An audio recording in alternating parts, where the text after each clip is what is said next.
गौतम बुद्ध के मठ का यह नियम था कि उनका कोई शिष्य जब भी कभी बुद्धत्व को प्राप्त कर लेता तब उसे कहा जाता कि एक दिशा में चले जाओ और आसपास के जो लोग हैं उनका ज्ञान वर्धन, उनकी जो आत्मा और चेतना जागृत करने का प्रयास करो और उनको सद्मार्ग पर लाना है।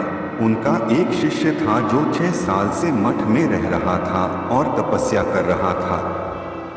एक दिन वह परेशान हुआ और सोचने लगा कि मेरे गुरुदेव ने मुझे आदेश क्यों नहीं दिया। इसी बात पर नाराज होकर वह गौतम बुद्ध के पास गया और कहने लगा कि मेरी तपस्या में ऐसी क्या कमी रह गई? क्या मैंने ज्ञान अर्जित नहीं किया और अब तक आपने मुझे आदेश नहीं दिया कि जाकर किसी दूसरे जगह पर अपना ज्ञान बांटो? और क्या मैंने बुद्धत्व प्राप्त नहीं किया है? तभी गौतम बुद्ध ने शिष्य से कहा, सुनो, तुम्हें थोड़ा और समय लगेगा, यही समय बिताओ। यह बात सुनकर वह शिष्य चिढ़ गया और कहने लग गया कि गुरुदेव, आपके ज्ञान में कमी रह गई और आप मुझे ज्ञान नहीं दे पाए। गौतम बुद्ध को लगा कि ये समझेगा नहीं और कहा, ठीक है, कल सुबह पूर्व दिशा में एक गांव है, वह जाना और वहां से भिक्षा लेकर आना और अपना पूरा दिन वही बिताना और कोशिश करना कि वहाँ के लोगों को थोड़ा सा ज्ञान बांटना और आकर मुझे बताना कि अनुभव कैसा रहा। वह शिष्य बड़ा खुश हुआ और उसको लगा कि अब तो बात बन गई, अब मुझे आदेश मिल गया। और वह दूसरे दिन सुबह पूर्व दिशा की उस गांव में चला गया और शाम में जब वापस आया तो हाथ में पट्टी बंधी थी और हाथ पैरों पर चोट के निशान थे। ये देखकर गौतम बुद्ध ने उस शिष्य से पूछा कि ये क्या हाल कर लिया? तब उसने बताया कि आपने मुझे कैसे गांव में भेज दिया और वहां पर जब मैंने भिक्षा मांगी तो लोग मुझे डांटने लगे और भगाने लगे। एक व्यक्ति सिर्फ वहां पर मुझे भिक्षा दी, वो भी जमीन पर फेंक कर, और कहा कि ले जाओ इसको।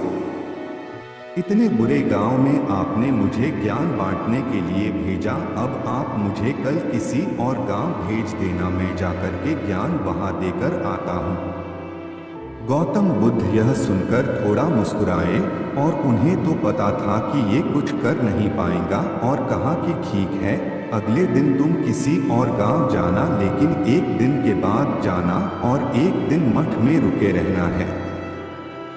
अब की बार गौतम बुद्ध ने अपने दूसरे शिष्य को उस गांव में भेजा जहां अपने उस शिष्य को भेजा था और शाम में जब वह शिष्य वापस लौटा था तो उसकी भी हालत वही थी और हाथ पैरों में चोट लगी और पट्टी बंधी हुई थी।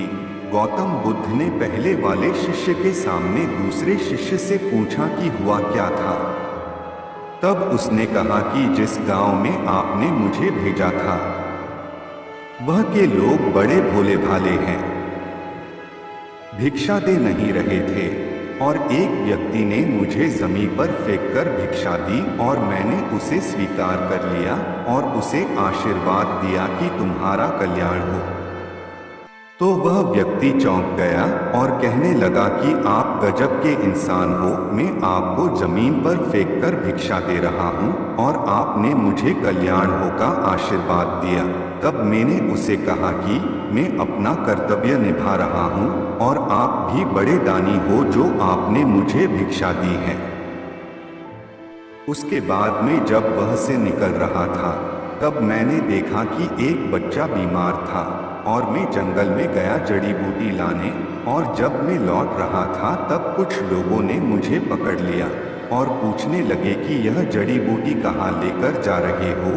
तब मैंने उनसे निवेदन किया कि मुझे छोड़ दो, एक बीमार छोटे बच्चे की मदद करनी है, और तब उन्होंने मुझे छोड़ दिया।